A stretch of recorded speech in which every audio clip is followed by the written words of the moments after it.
So heto na naman tayo, muling nagbabalik. Ma'am, galing mo pala dyan ah. Hindi ko alam ah.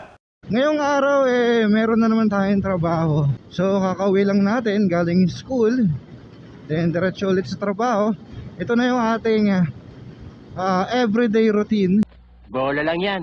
So yun na nga, kahit na nagsisimula pa lang tayo, may mga bagay akong gustong gawin. Magbibigay ng sticker kahit na hindi naman tayo ganun ka popular. Hindi totoo yan.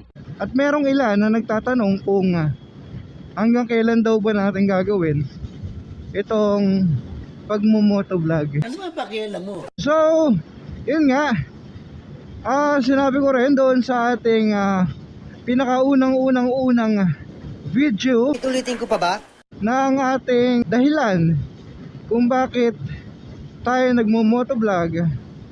Isang pinaka-focus nito is yung pwede natin balik-balikan yung mga nangyayari, yung mga moment. Sa mga oras na to, papunta tayo ngayon sa ating trabaho. So sunod-sunod po yung aming tanggap dahil alam nyo naman, di ba, kapag ang gawa ay quality, talagang babalik at babalikan ka ng tao. At yan lang po yung maipapangako namin sa inyo. Bukod sa mababang singilan, talagang subok at maaasahan. Kaya nga ikaw alam kung magaling ang tsamba mo, malakas eh. O nga pala guys, nagpagawa ko ng sticker ng Mangyan Motovlog. Kahit konti pa lang yung ating subscriber, nagpagawa ko ng sticker para sa akin, syempre, sa mga tropa natin, sa mga gusto ng ating sticker ng Mangyan Motovlog. So sa mga makakapanood, just comment kung gusto nyo rin makatanggap ng sticker mula kay Mangyan Motovlog. Oh my God! Wow! So yun na nga dito sa San Jose. Kaya ang balak talaga natin dito sa ating channel, ipapakita natin yung mga magagandang lugar dito sa San Jose. Pero sa ngayon, dahil nakikita nyo naman, busy tayo sa school, sa trabaho, sa ngayon, yun lang muna yung ating i-content. Pero I hope soon magawa natin ng content yung mga magagandang lugar dito sa San Jose. So hintay-hintay lang mga Mangyan. Soon magre-review din tayo ng mga local store dito sa San Jose, yung mga coffee shop, yung mga kainan. And so papasukin natin yan. Bakit yan na inaasal mo? Ano bang drama mo sa buhay? Alam nyo mga Mangyan, itong ating pagmumotovlog, ito ay ating libangan lamang. Hindi totoo yan. Lalo na at lagi tayong nakamotor, wala tayong angkas. So nakaka-boring kapag nasa biyahe, diba? So kung ganito na tayo ay nagsasalita, pakiramdam ko kasama ko kayo, diba? So kahit saan pa man tayo makarating, ako'y hindi mabuboring dahil alam ko nakasama ko kayo. Sinasaludohan kita. Hey! Sa mga viewers natin dyan na hindi pa nakasubscribe, guys, please subscribe my YouTube channel para lagi kayong updated sa ating mga ilalabas na bagong content. Sa ngayon, siguro wala pa kayong aasahan masyado. Hindi totoo yan. Dito sa channel natin dahil sa totoo lang hanggang ngayon hindi ko pa rin alam kung paano magsalita ng maayos, kung paano kumuha ng magandang angle, at syempre lalo na dun sa pag-e-edit. So wala pa tayong sapat na knowledge Gunggong! Barinig kita sa mukha about sa mga yan. Pero soon magkakaroon din tayo ng magagandang content. At soon naniniwala ako na magkakaroon din tayo ng mga magagandang camera para sa ating pagmo-motovlog, 'di ba? Magaling ang tsamba mo, malakas eh. So ngayon malapit na tayo. Doon daw tayo gagawa sa dating Save More. So dito na kasi yung bagong Save More. Yan. Dito na sila lumipat. At dito sila dati. Yan.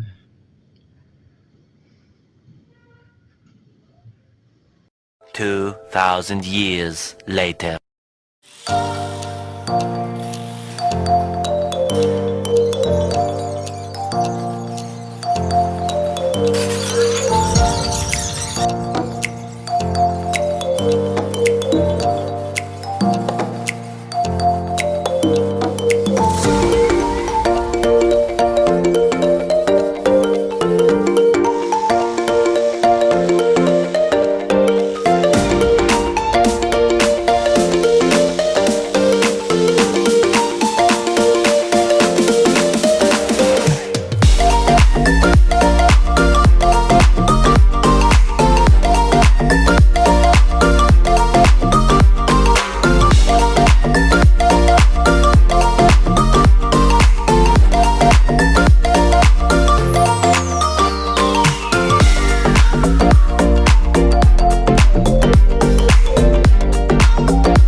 So yun nga guys, kakatapos lang natin mag-repair ng ilaw, yung switch.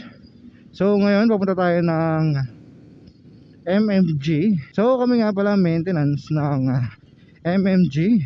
So every time na merong troubleshoot, merong mga nasisira, so sa amin sila tumatawag. So ito ang MMG.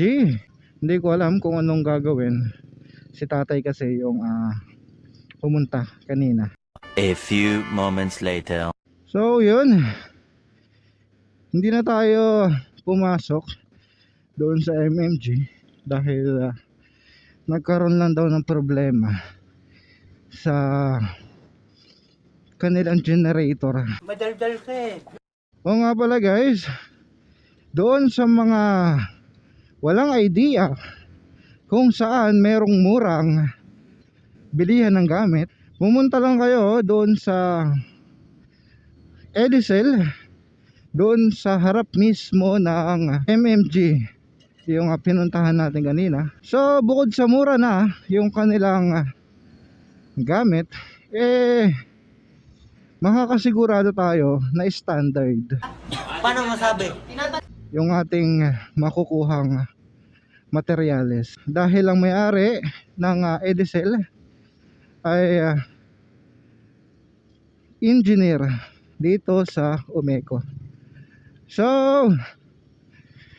ngayong araw kumita na tayo ng 250 pesos. Sana all. So pag ganun lang, nagkaroon agad tayo ng pera, 'di ba? So itong daanan na to, talagang gamit na gamit to dahil ito yung ginagamit ng mga tricycle driver sa paghahatid ng pasahero papuntang OM, dahil ito yung way na pinakamalapit. Hindi ko alam kung private ba to o public itong daanan na to, kasi noon sinasarado to eh.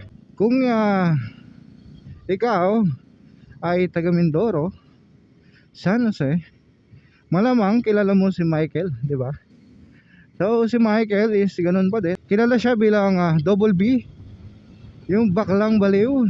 Kaya, di ba? So guys, kung makasalubong o makita man natin si Michael, bigyan naman natin kahit pa konti-konti lang, di ba?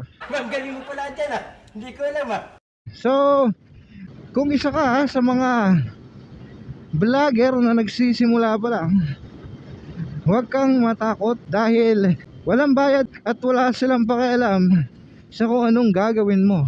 Pabayaan lang natin yung mga taong humuhusga sa ating mga ginagawa dahil mas malaki yung porsyento na umasenso tayo kaysa sa kanila. 'Di ba? Bakit? Dahil tayo meron tayong ginagawa samantalang sila naghihintay lang sa mga maling gagawin natin. Wala na, finish na. So yun mga mangyan, laging tatandaan na lamang ang may alam. So lagi natin suportahan ang mangyan motovlog. So samahan nyo ako palagi, samahan nyo ako sa ating biyahe. So bye bye.